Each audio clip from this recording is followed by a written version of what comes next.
know who I am? I knew that The Departed was based on Infernal Affairs, this Chinese film that had come out around the time when I got the script, but it was immediately something that was attractive because, of course, Martin Scorsese's involvement. The script in this picture was based on these extraordinary Chinese films and Hong Kong cinema. Family's all criminals except for the old man, huh? But it's an attitude that one could translate to another ethnic group in a different place. And so for me, it's more about the people and more about the attitude of life, the philosophy of life that they have. They would say we could become cops or criminals. What I'm saying is this: when you're facing a loaded gun, what's the difference? It is a gangster movie, but it deals with a different sort of set of circumstances in a completely different environment. Yeah, well, that's it, basically. He's made all these kinds of movies throughout his career. He's the king of movies like this.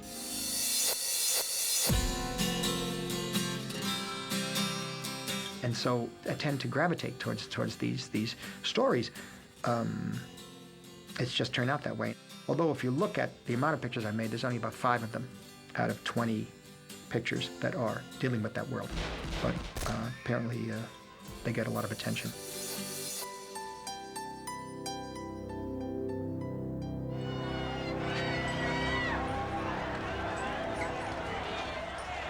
Where I grew up was a small area downtown off of the Bowery between Houston and Canal Street called Little Italy.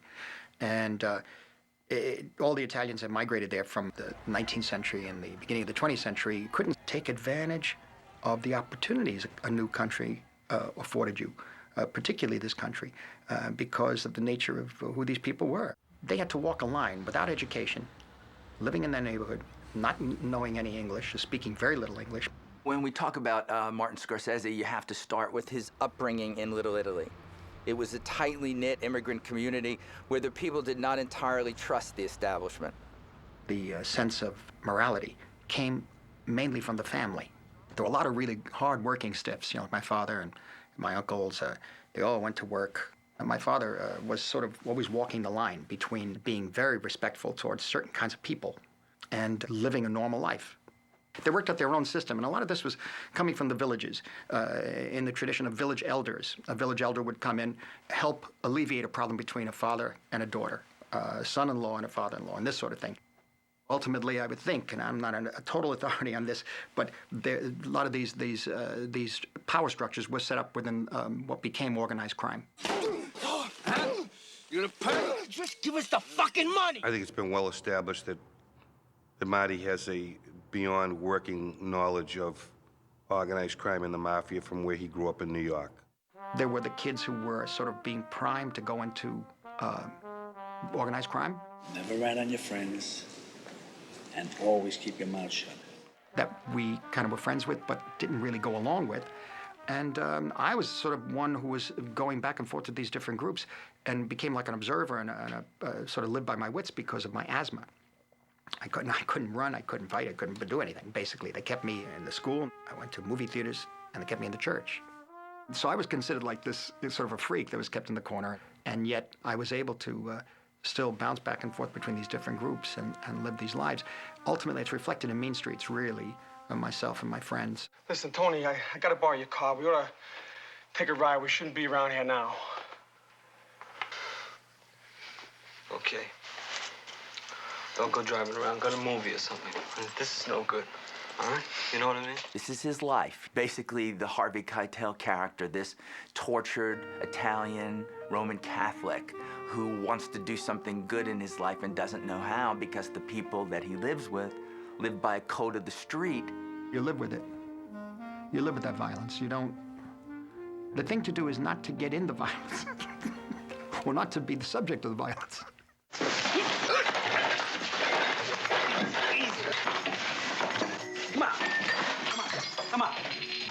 If you couldn't really stand up to them, if you couldn't physically stand up for them, you had to sort of gain some sort of respect by, by using your head, really. When you look back on Scorsese's influences, he's growing up, he's watching movies all the time, and movies, as a child, were really something exotic, took him to another place, and really interesting, maybe even evil, maybe violent things were going on. of my fondest memories, my father taking me to see a double bill of Public Enemy and Little Caesar. Public Enemy, directed by William Wellman, Jimmy Cagney, and Little Caesar, directed by Mervyn LeRoy, starring Edward G. Robinson. Sam, you can dish it out, but you're getting so you can't take it no more. You're through. My father liked the Warner Brothers pre-code pictures. Warner Brothers always tougher with their genre pictures. Even if there was Angels with Dirty Faces, they were still tougher. So the movies he's attracted to tend to be movies like White Heat. I love you, Cody. I love you. Let Ma die. No. Yeah. Didn't even raise a finger to help her. You just stood there and watched Big Ed kill her. Like Public Enemy. You dirty double-crossing. In Public Enemy, William Wellman did something very special. He got an okay from the studio to make the picture as tough as possible.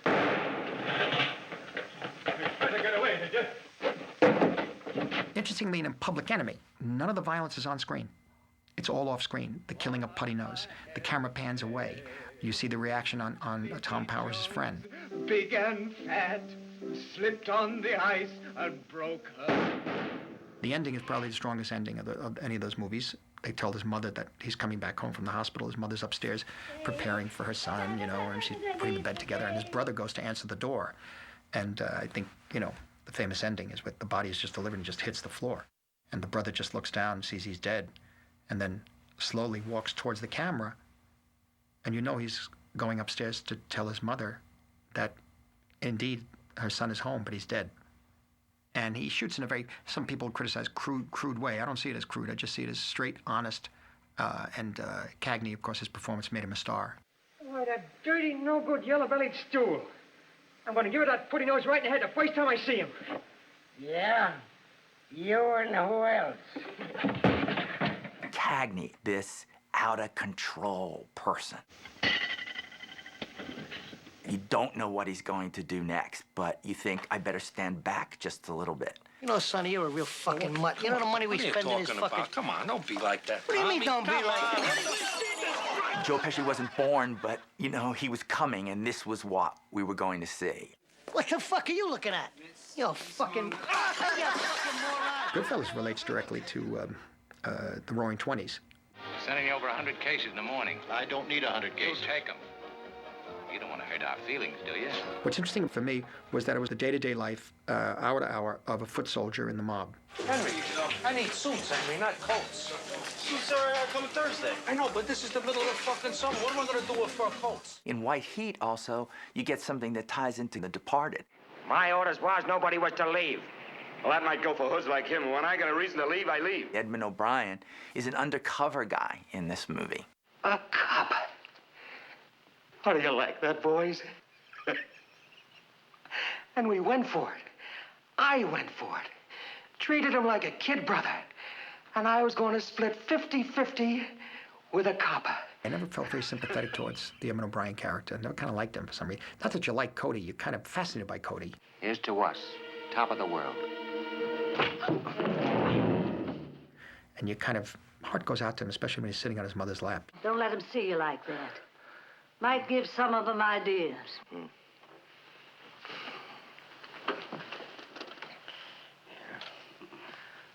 Always thinking about your Cody, aren't you? But he's a monster. He's played by Cagney. How you doing, Parker? Stuffy in here. I need some air. Oh, stuffy, huh? I'll give it a layer. You can't help it when people like that play those parts. You're attracted to that guy, that character. Catch. And that is what Scorsese's feeling too. He wants that energy for this madness. He's attracted and repelled at the same time. The other one was interesting is Scarface with Paul Muni. Listen, little boy. In this business, there's only one law you gotta follow to keep out of trouble. The film was very beautifully made, and part of the game that they played in the film was that when anybody was going to be killed, there was always an X in the frame somewhere. Tony, don't! Tony!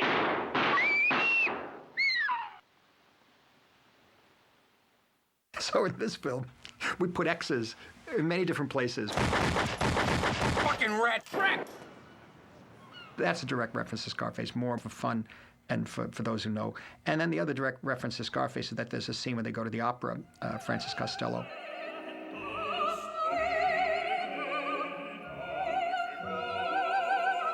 That's a reference to Paul Muni in Scarface, because every time he went to kill somebody, he whistled the sextet from Lucia, and you knew somebody was going to get killed.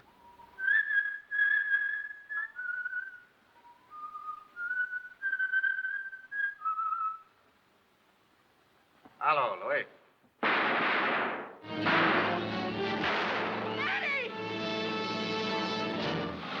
I ain't so tough. What I saw in those movies was the rise and the fall. The fall was most important. Hated man! Top of the world! Rocky, no. No. I'll do anything. Oh, no, you won't. You got your last chance, and you take this with you. I never let go of those papers. All you had to do was bump me off.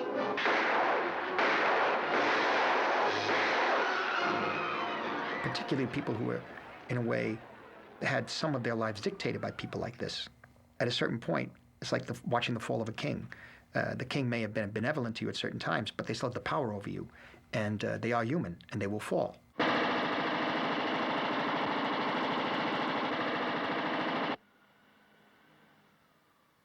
Edward G. Robinson in Little Caesar. I mean, how do you forget that death scene? Mother of mercy. Is this the end of Rico? Cagney and Bogart died in those movies. There was no happy ending and the ribbon tied up and over. He used to be a big shot.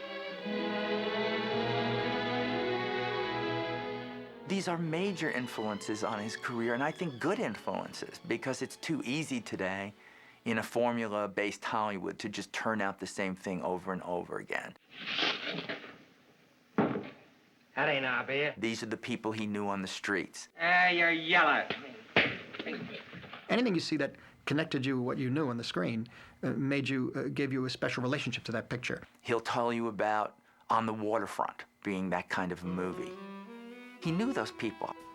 Elia Kazan had made a movie about the guys in his neighborhood. Maybe he could do that too. This was an explosion of something happening in American society that was just bursting out. A new kind of reality found itself on the screen. But it didn't stop with American movies. I became even more excited by foreign films, the opening up of other cultures through foreign films. And once I got there, once I began to see the early Ingmar Bergman films, all the Kurosawa, all of this stuff made me think that I could tell a story. It gave me a passion to tell a story. Hey, listen, can I get my hat? Go. Can I call my wife? And motion pictures were getting not easier to make, but more accessible to make. And the equipment getting smaller and smaller. Anything was possible, so why not just try? I'm gonna tie one of his legs to that Cadillac bumper over there. I'm gonna tie the other to the Ford, and boom! Mean Streets basically opens at the New York Film Festival. And people were saying, well, who is this guy? But nobody knew. And then they sat there and they watched this and they said, what was that? It's that kind of movie. You dirty two-faced fucking bastard! Don't ever hit me again! Don't! And you want to know more. You want to say, did he do anything else before this? Is he going to do something else after it? Who is this guy? And I'm telling you, that happens very, very rarely. I'm sitting here. I'm a movie critic. I've done it for 20 years. I don't see this very often, so that was a really exciting time. There has certainly been an evolution in filmmaking from the gangster films back in the 1930s and 40s to the gangster movies that we have today. They're so much more realistic. In Martin Scorsese's films, the portrayal of gangster life. Henry, here's an arm. Very funny, guys. It's a wing. The portrayal of the individual psychology of each gangster is incredibly well done. You haven't even called or anything. Where have you been? Well, Mom, I've been working nights. And?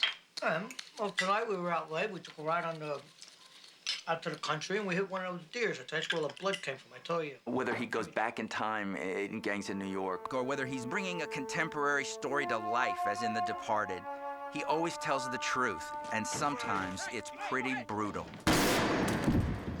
The violence in my movies, it's kind of matter of fact, and it's not glamorized. What do you want, fucko? You want some? Huh? Oh, hey! I've got to tell you, I put the violence in my films the way I experienced, the way I saw it at the corner of my eye. You wasted 8 fucking aprons on this guy. And I know the visceral reaction I had. And that's the only way I put it on the screen, to be as truthful as possible. It's not for everybody. These are R-rated pictures. All right. Well, fucking move. There's a lot of use of vulgar language. There's a lot of violence. It's not gratuitous, in my opinion. This is the way it is. And to clean it up, I think, wouldn't do service to what Martin Scorsese is actually trying to portray. Mean Streets comes out in 1973, and the reaction is extraordinary. But this is in the middle of Midtown Manhattan with a lot of people who would never, even if they were shocked, admit to it. Not me, I'm not shocked, no. But of course, everyone was. Everyone was saying, well, this is moving it to another level. Hey, lady, I'm sorry, lady. I didn't mean it. I swear to God. Mean Streets is about what the character says at the beginning about religion, about atoning for your sins. Pain in hell has two sides. The kind you can touch with your hand, the kind you can feel in your heart, your soul, the spiritual side. And one doesn't atone for the sin inside a little edifice that's called a church, but you do it in the streets. And you do it with the people you deal with every day. And how does one deal with that moral concept in a world that is corrupt? Watch yourself. Don't spoil anything. Honorable men go with honorable men. There's always in him a sense of a character who's trying to do the right thing. Charlie, this is business. Well, then be realistic, Michael. Where's he to come up with $3,000, huh? Let's work something out. In Mean Streets, Charlie, the Harvey Keitel character, really wants to take care of De Niro's Johnny Boy. Fucking asshole. You stupid bastard. Were you going to use that? Usually, what I'm interested in, I find that it's about people, basically good people, forced to do bad things. Hi, Mom. What do you think? Because they have no other choice. Look at my shoes. Aren't they great? My God.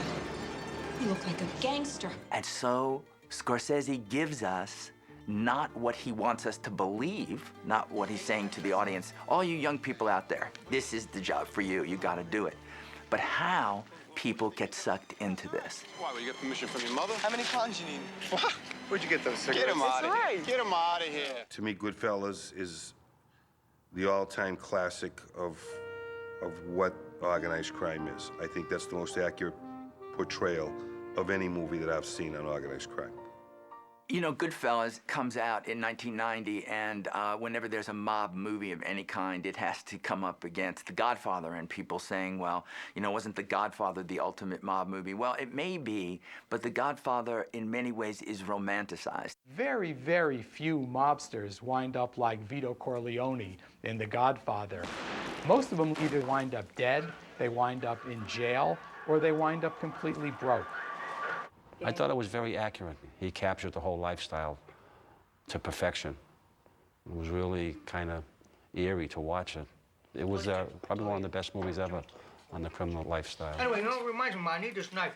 I'm gonna take this, it's okay? Okay, yeah. I just need it for a Bring little it while. back, though, you know. It captures the venality of these guys. Obviously, the Joe Pesci character, and that was a sociopath. Pesci was brilliant, and is always brilliant, in depicting this particular type of individual. I used to call him Spit Shine Tommy.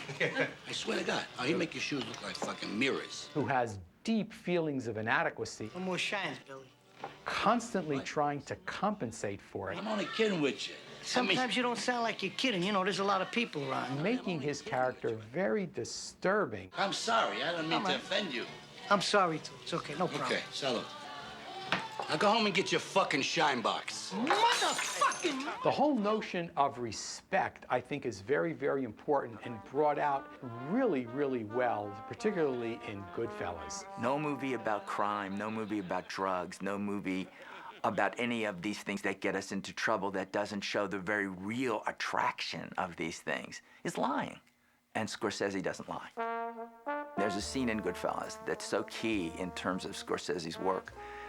And it's not just technically one of the great scenes, although it is, but it's more than that. It's about the attraction, and it's the scene in which Henry Hill takes his girlfriend to the Copacabana in New York, through a side door, down a very dark tunnel, into what seems like the most glamorous version of hell I would ever, ever, ever see in movies. He's in a gang that takes care of him, makes sure he does get to the Copacabana when he wants to impress a girl. What do you do? What? What do you do? I'm in construction. Casino set in Las Vegas, which I think is every mobster's dream of what their life may have been back on the mean streets of New York. It's gambling, it's women, there's violence always, but the sense of I could hit the jackpot. In The Departed, we're looking at something a lot less glamorous. The Irish mob in Boston. I ain't gonna hurt you. I actually get the sense that he wanted to portray this in the most accurate manner to his audiences. When you're working with somebody that is as intense and passionate about what they do and works on a certain level of, I don't want to say perfection, because what is perfection, but when somebody is a perfectionist like he is, it ramps everything and everyone around you up to a different level. One day in particular, we've been filming from early in the morning, and there was a scene that occurred. Martin Sheen hands Leonardo a slip of paper, presumably with an amount of money on it, and Leo nods his head in an affirmative manner. We have a question. Do you want to be a cop, or do you want to appear to be a cop? After several shoots, Martin says, "Cut, get Duffy up here." He said, "How much should we pay him?" I'm thinking of paying him $25,000. I asked if it was a one-time payment or was Leo going to be set for life.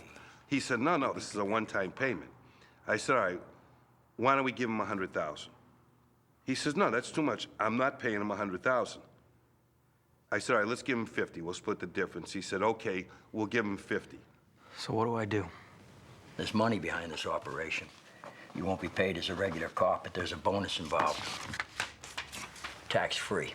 The fact of what he's paid is never revealed in the movie. The audience never knows. It's irrelevant. But in Martin's mind, he had to know at that moment what was real and what wasn't real. Do you know who I am? No. The Departed depicts gang life in an Irish ethnic enclave. I love the dear silver that shines in her hair. I love the dear fingers that I'll warm for me. The important thing to remember is different ethnic gangsters are all the same in terms of their psychology, but they bring their ethnicity with them. You want me to catch a beating? I'm gonna catch a beating if I go back again like last week. See this guy? You see this guy? This guy don't want you to have the money. It felt really weird to have Marty watching that scene where I beat up two Italian guys, which I found very sacrilegious. It's a completely different environment. It's a completely different world. This is the sort of Irish underworld, you know? You fellas come from Providence? If there's any business where we come from, is it? Delivering cannolis or something?